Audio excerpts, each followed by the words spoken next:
Michael Pinault, bonjour. Action Bonjour. Logement se positionne sur les Smart Cities et particulièrement sur donc, la dimension de résilience et d'innovation sociale. Comment se détermine votre action sur ces plans ? Alors effectivement, on est ravis de participer à ce forum là, organisé par la Tribune sur la Smart City. Je crois que l'innovation sociale, c'est dans l'ADN d'Action Logement. Il faut rappeler qu'Action Logement, c'est une organisation paritaire et donc on gère avec les partenaires sociaux la question du logement, mais également la question de l'emploi, avec les besoins des entreprises et également les besoins des salariés. Donc on a forcément une approche avec une vision qui est systémique, où on essaie effectivement de résoudre un tas de problèmes qui nous sont posés, en essayant d'intégrer et les besoins des salariés et les besoins des entreprises. Donc on a déjà une approche qui permet d'avoir une obligation de faire de l'innovation sociale lorsqu'on fait de la rénovation. On est un acteur important et un financeur important des politiques publiques du renouvellement urbain, et lorsque l'on construit et rénove nos propres logements. Cette dimension de résilience, d'innovation, elle est importante pour vous ? Alors, elle est très importante parce que lorsqu'on parle de Smart City, on parle de technologie. Encore faut-il savoir où est-ce que l'on va.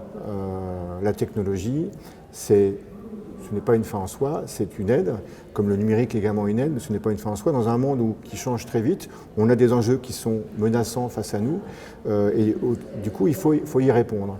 Et donc, de fait, on a une obligation, lorsqu'on pense la vie, lorsqu'on pense au logement, d'avoir une vision prospective sur ce qui va se passer. Et c'est un peu compliqué de savoir ce qui va se passer dans les années qui viennent. On sait qu'il y a des risques importants, donc on doit intégrer un tas de menaces, on doit également intégrer les nouveaux usages, les nouveaux rapports au travail.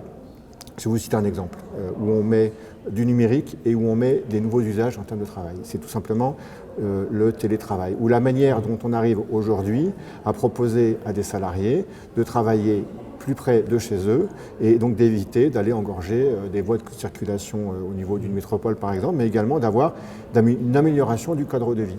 C'est un cercle vertueux puisque de fait, on est également en train de repenser la ville, notamment où au lieu d'aller construire des logements près de l'entreprise ou à proximité de l'entreprise, on essaie de raccourcir le temps entre le travail et le logement. On a vu que la mobilité avait une dimension sociale forte qui savait se faire entendre et ce n'est pas, à mon avis, fini. Et donc, on essaie de rapprocher l'emploi du logement. Donc, c'est pour ça que, par exemple, on a des projets de tiers-lieux qui permettent justement d'aller sur un système vertueux, de revitaliser des zones qui n'étaient pas forcément investies par les salariés pour y habiter, ni par les entreprises. Justement, le développement des Smart Cities et l'innovation sociale doit donc se faire aussi en dehors des grandes métropoles.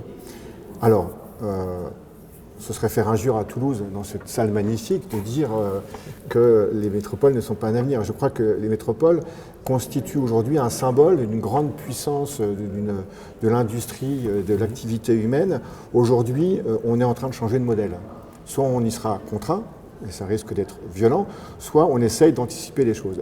D'où ce concept de résilience. On a travaillé, et on travaille avec la Direction régionale d'Action Logement et le CRAL d'Occitanie, sur le concept de résilience. Comment faire en sorte d'imaginer la ville, d'imaginer le logement de demain, en essayant que ce logement apporte les réponses aux crises à venir, en termes, par exemple, d'autonomie énergétique, en termes du vivre ensemble, en termes également de la mobilité ou de l'autonomie alimentaire, par exemple. Donc on travaille sur ces questions-là, et donc, de fait, la métropole n'est pas forcément le meilleur écosystème où on doit tout miser dessus. Je pense qu'effectivement, un des avenirs des territoires, ce sont les villes moyennes, et c'est pour cela qu'on essaye de travailler avec tout l'écosystème présent, notamment avec les entreprises partenaires, avec les salariés, avec les acteurs du territoire, comment imaginer un nouveau schéma de développement où on peut venir, avec des tiers-lieux, réanimer des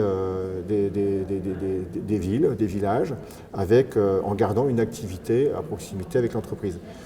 C'est notamment aussi le déploiement de notre opération Cœur de Ville, oui, avec Action Logement et puis également d'autres acteurs. Alors justement, qu'est-ce que vous proposez dans d'abord cette action Cœur de Ville qui permet de redonner de la vitalité à certains centres-villes et puis aussi donc concrètement pour les zones rurales? Alors là aussi, Action Logement, c'est notre ADN, c'est le lien entre l'emploi et le logement. Et Du coup, on se pose également la question d'activité. Donc, l'opération Cœur de Ville, en termes de chiffres, c'est 222 communes qui sont directement impliquées. C'est 1,5 milliard d'euros que Action Logement met sur la table pour aider des élus à essayer à amorcer des projets qui ne verraient pas forcément le jour sans ces aides-là, mais qui, du coup, va permettre de faire émerger des projets dans lesquels on a cette convergence entre l'habitat de familles, de salariés, mais également des lieux d'activité, notamment des pieds d'immeubles, par exemple, où on essaie de remettre de l'activité dans des cœurs de ville qui peuvent avoir parfois tendance à se désertifier. Mais après, c'est aussi une question de cohérence. Je vais vous donner un exemple. On peut intervenir sur une opération cœur de ville dans une ville, mais il faut aussi avoir une cohérence globale. Je crois que cette cohérence globale, ça implique par exemple peut-être d'arrêter de développer des grands centres commerciaux en périphérie de ville et en même temps se lamenter parce que le cœur de ville il est désertifié. Donc ça demande une mobilisation de tous les acteurs et également une vision commune, globale, sur du long terme. Je pense qu'il faut être en capacité de planifier des opérations sur le long terme, notamment de planifier l'aménagement ou le réaménagement urbain en prenant en compte tous ces enjeux. Et c'est notamment pour cette raison qu'on travaille sur cette question de résilience. Mickaël Pinon, je vous remercie. Merci à vous.